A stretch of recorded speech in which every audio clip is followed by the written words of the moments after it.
All right, now to a NewsNation exclusive as the brother of Natalee Holloway speaks out in his first television interview since Joran Sloot's stunning confession last week, admitting to the brutal murder of Natalee more than 18 years ago. Matt Holloway was 16 when his sister Natalee vanished during a high school trip to Aruba in 2005. She had just graduated from high school. Her disappearance launched a search for justice and truth that consumed the Holloway family for nearly 2 decades. Sloot, the prime suspect from the beginning, was never officially charged with her murder, but in a plea deal on a federal extortion case linked to Holloway's disappearance, Sloot finally confessed in graphic detail to killing the Alabama teenager. That confession is now fueling a renewed investigation in Aruba, where authorities are weighing whether new charges may be filed against the confessed killer. Joining us now is Matt Holloway, who is Natalee's only sibling. He was a sophomore in high school when his big sister disappeared forever. Matt, thanks so much for joining us. Sorry to meet you. I know your mom because I've interviewed her several times, but to meet you under these circumstances. You called Sloot, quote, a psychopathic liar. Do you believe his Yeah, latest confession? no, we believe the confession where let me just say, thanks for having me. This is great. Really enjoy your show. Thank And you. yeah, my first live TV interview. But no, we believe his confession that he killed my sister. I do not believe his apology one bit. That he only said that for himself to make himself look better in front of everybody. And he even said at one point in court that we hope that this brings closure to us. Yeah, we're so happy that we actually have the truth now. I've always known he was the killer. Obviously, his track record, he killed Stephanie Flores, such a horrible tragedy there. But for me, it's not done. It's just getting started for me. What do you mean?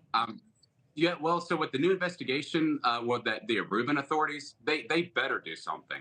It's unbelievable that they had a murderer in their possession, in their custody, and he got away with it.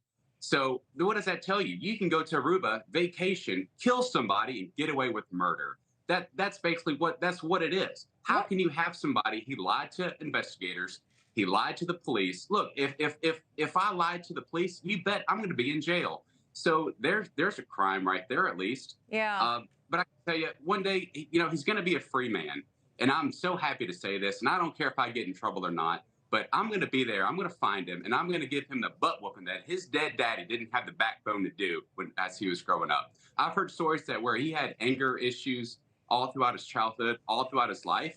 Well, clearly, if somebody doesn't whoop his butt, he's going to kill again. And the blood's going to be on Aruban hands if they don't get this fixed. Yeah, are you frustrated by the sentence? Because he was sentenced to 20 years for, here's what he did. He extorted money, tried to extort more money, $250,000 from your mom, from your family, for information in exchange for information on what he did to Natalee and where he put her body.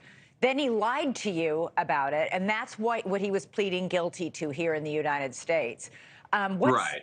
What steps did you guys take to make sure that when he did finally confess, it was true? I know you had him take a polygraph, right? Yeah. So the polygraph that was taken, one of the most senior FBI polygraph investigators, I believe that there is. We were so fortunate to have that gentleman do this. And in fact, my mother told me that he was retiring, and he actually extended his retirement just for that to be his last case. He's that good. So we absolutely believe his confession that how he killed her and everything. It all seems to be on par from what that very senior, very experienced FBI polygraph investigator did. So fortunate with that. This finally just for our family, for you, and for the whole world. This affected everybody. Yeah. Everybody had some kind of involvement in it, whether they had a personal tragedy in their life, seeing my mother, how powerful she is and how confident and how she was able to still be going today with her sanity. It's amazing. I feel like I'm so fortunate that's my mom, because there's a lot of parents. I'm a dad myself,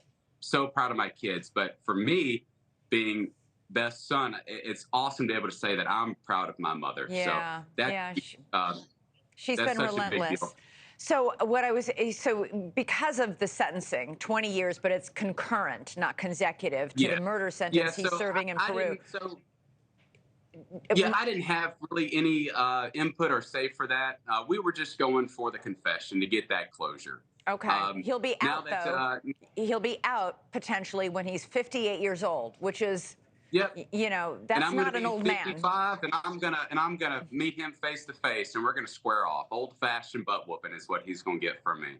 You have no doubt that he acted alone. He did this alone. He disposed Well, of her body alone. You know, I feel like his dad still had something to do with this. I think his dad always knew the truth, because he had there was a term that I hear on the news recently, princess treatment. Yeah. A sweetheart deal, because his dad was in such a high power in the justice system that is corruption. I feel so bad for the Aruban people that they live in that type of government where after somebody can murder their mother, their sister, their daughter, and then the killer 12 years later, scot free. 12-year statute of limitations in Aruba on murder. It's unbelievable. There's no statute of limitations here, but there is there. And the Aruban people should be protesting. It's unbelievable. That mortified me to learn that fact. Yeah, and shame on them for having that. I'm just so upset with that whole situation, and I'm at a loss for words for it. Thanks so much for watching. Go to joinnn.com to find NewsNation on your television provider. And don't forget to click the red subscribe button below to get more of NewsNation's fact-driven, unbiased coverage.